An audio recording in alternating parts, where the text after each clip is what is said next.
ആ പൊന്നു ഇറങ്ങിയോ? ആ പൊന്നു എന്തൊക്കെ കഴിച്ചു? ഇഡ്ഡലി കഴിച്ചോ? എത്രണ്ണം കഴിച്ചു? ആ മിടുക്കി.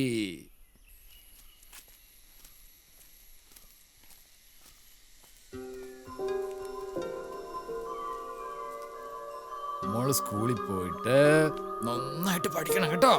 ആ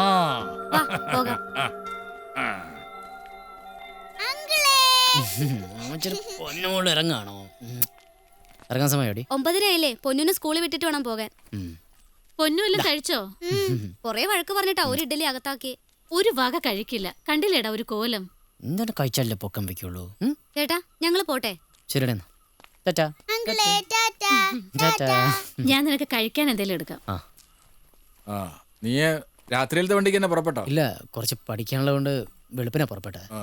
എന്നാ കുളിച്ചിട്ട് കുറച്ചു നേരം കിടന്ന് ഉറങ്ങിക്കോ. അച്ഛൻ വല്ലതും കഴിച്ചോ? ഓ കഴിച്ചു.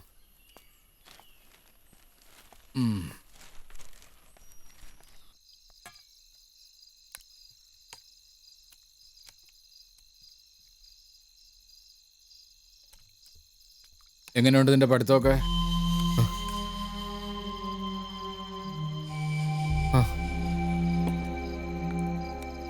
പിന്നെ ശ്രീകുട്ടിയുടെ കാര്യമൊക്കെ നീ അറിഞ്ഞു കാണുമല്ലോ. ചേച്ചി പറഞ്ഞിരുന്നു. ഞാനിതുവരെ ഒന്നും അവളോട് ചോദിച്ചിട്ടില്ല. ഒക്കെ നീ വന്നിട്ട് ആയിക്കോട്ടെ എന്ന് കരുതി. നമുക്ക് ജാതി മതമൊന്നും പ്രശ്നമല്ല.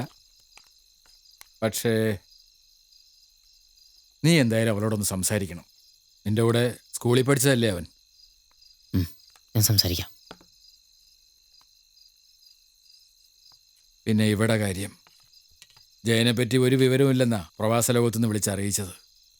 ഇനി MP മുഖാന്തരം കേന്ദ്രത്തിനൊരു അപേക്ഷ കൊടുത്താൽ എംബസി വഴി അന്വേഷണം നടത്തിക്കാൻ പറ്റുമെന്നാ ആളുകൾ പറയുന്നേ. ആ വഴിക്കൊന്ന് ശ്രമിച്ചു നോക്കിയാലോ? നോക്കാം. ജീവിച്ചിരിപ്പുണ്ടോ മരിച്ചു എന്ന് പോലും അറിയാണ്ട് എത്ര കാലമായിട്ട് എൻ്റെ മോളിങ്ങനെ പുറമേ ഒന്നും പ്രകടിപ്പിക്കുന്നില്ലെന്നേ ഉള്ളൂ. അവള് എല്ലാം ഉള്ളിൽ അടക്കി പിടിച്ചിരിക്കുക. എനിക്കറിയാം. സൊസൈറ്റിയിൽ നിന്നാണേ 3-4 തവണ നോട്ടീസ് വന്നു. കുടിശ്ശിക അടച്ചില്ലേ ജപ്തി ഉണ്ടാവുമെന്നും പറഞ്ഞ്. എന്താ വേണ്ടതെന്ന് എനിക്കൊരു രൂപവുമില്ല. നിന്റെ പഠിപ്പ് തീർന്ന് നല്ലൊരു ജോലി കിട്ടും വരെ എനിക്ക് എങ്ങനെ പിടിച്ചു നിൽക്കുമെന്ന് അറിയില്ല.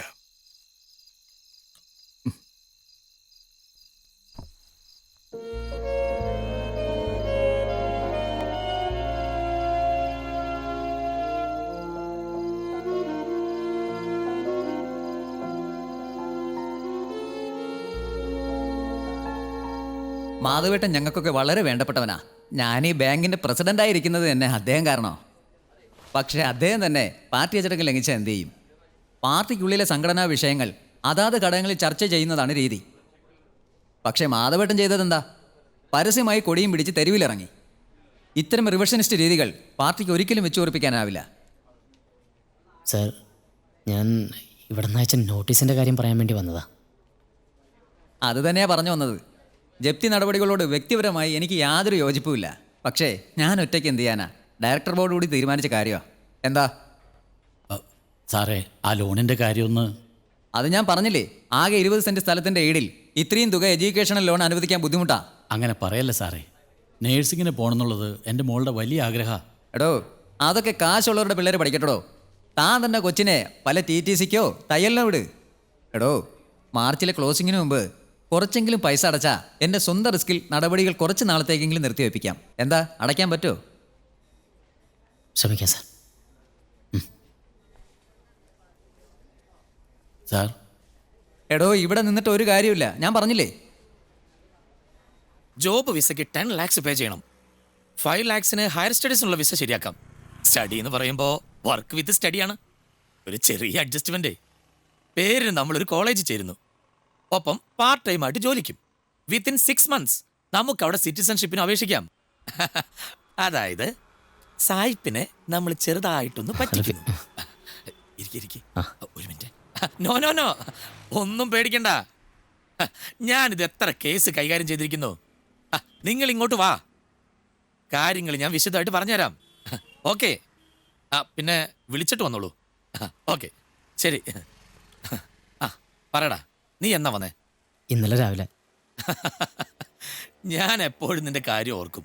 10ാം ക്ലാസ്സിൽ നിന്റെ പേപ്പർ നോക്കി കോപ്പി അടിച്ചതിന് ടീച്ചർ എന്നെ പുറത്താക്കിയില്ലായിരുന്നെങ്കിൽ ഒരുപക്ഷെ ഇന്ന് ഞാൻ ഈ പൊസിഷനിൽ എത്തില്ലായിരുന്നു. അല്ല, നീ ഏതാണ്ട് റിസർച്ചോ മറ്റായിരുന്നില്ലേ? ആ മലയാളം ഭാഷയെക്കുറിച്ച് മലയാളം ഭാഷ മാങ്ങാത്തൊലി. എടാ, ഇന്നത്തെ കാലത്ത് മലയാളം പഠിച്ചിട്ട് എന്താകാനാ? നീ അതൊക്കെ വിട്ടേച്ച് എൻ്റെ കൂടെ വാ. എനിക്കൊരു CBSE സ്കൂൾ തുടങ്ങാനുള്ള പ്ലാനുണ്ട്. നീ എന്താ ചിരിക്കുന്നു? എടാ, ഇന്ന് നമ്മുടെ കേരളത്തിൽ കാശുണ്ടാക്കാൻ പറ്റുന്ന 4 ബിസിനസ്സേ ഉള്ളൂ. വിദ്യാഭ്യാസം, ആരോഗ്യം, ഭക്തി, പിന്നെ റിയൽ എസ്റ്റേറ്റ്. നീ എൻ്റെ കൂടെ നിൽക്ക്. എഡ്യൂക്കേഷൻ ബിസിനസ്സിൽ നമുക്കൊരു കലക്ക് കലക്കാം. എനിക്കിപ്പോൾ ഒരു ജോലിയുണ്ട്. ഓഹോ, എന്ത് ജോലി? ഹൈ റേഞ്ചിൽ ഗ്രേറ്റ് വേ പിക് ഫാമിലാ. ഓ, പിക്ക് മാൻ, കൊള്ളാം. അതൊക്കെ പോട്ടെ, നിന്റെ മാരേജ് വല്ലതും സെറ്റിലായോ?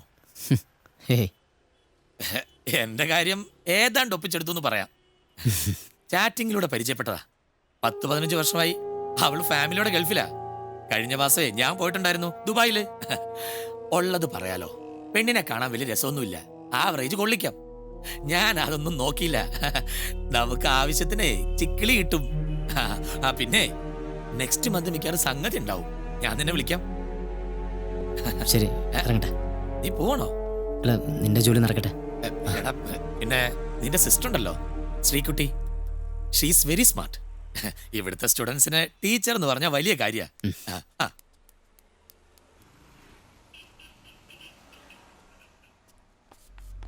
നേഴ്സിംഗ് ബോറാ. എയറോനോട്ടിക്സിന് ഞാൻ ട്രൈ ചെയ്യാൻ പോവാ. എയറോനോട്ടിക്സിന് ഭയങ്കര റിസ്ക്കാ. എന്തിനാ സമയം വെറുതെ വേസ്റ്റ് ആക്കുന്നത്? നേഴ്സിംഗ് ആണെങ്കിൽ നമ്മുടെ എക്സ്പെൻസ് എങ്കിലും നടക്കും. നമുക്ക് ഫിലിമിന് പോയാലോ?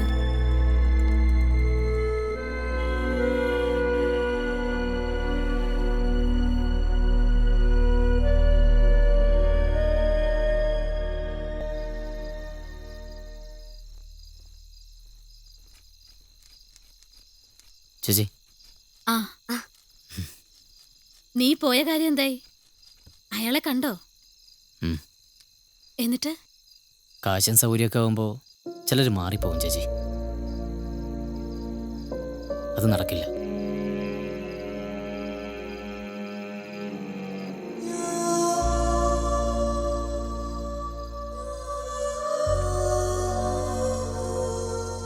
മോളെ,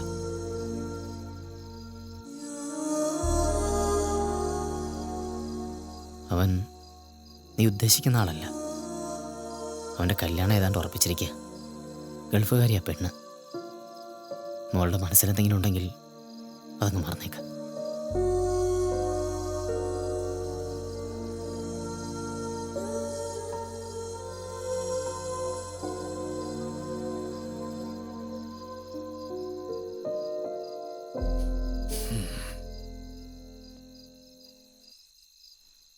എന്തായി? അവളെ കാര്യം പറഞ്ഞ് മനസ്സിലാക്കിയിട്ടുണ്ട്. മോനെ, ആ. നമ്മുടെ പ്രസ് അങ്ങ് വിറ്റാലോന്നാ എൻ്റെ ആലോചന. ഈ കമ്പ്യൂട്ടറും ഓഫ്സെറ്റും ഒക്കെ വന്നാൽ പിന്നെ പ്രസ്സിൽ പണിയേ ഇല്ല. ആണ്ടിനും സംക്രാന്തിക്കും വല്ല വർക്കും കിട്ടിയാലായി. നേരത്തെ ബസ് ടിക്കറ്റ് ഉണ്ടായിരുന്നു. ഇപ്പോൾ ടിക്കറ്റ് മെഷീൻ വന്നാൽ പിന്നെ ആ പണിയും ഇല്ല. ഒരു തമിഴൻ വന്നിട്ടുണ്ട്. വലിയ വിലയൊന്നും കിട്ടില്ല. എങ്കിലും കിട്ടുന്നത് കൊണ്ട് സൊസൈറ്റിയിലെ കുറച്ച് പൈസയെങ്കിലും അടയ്ക്കാമല്ലോ.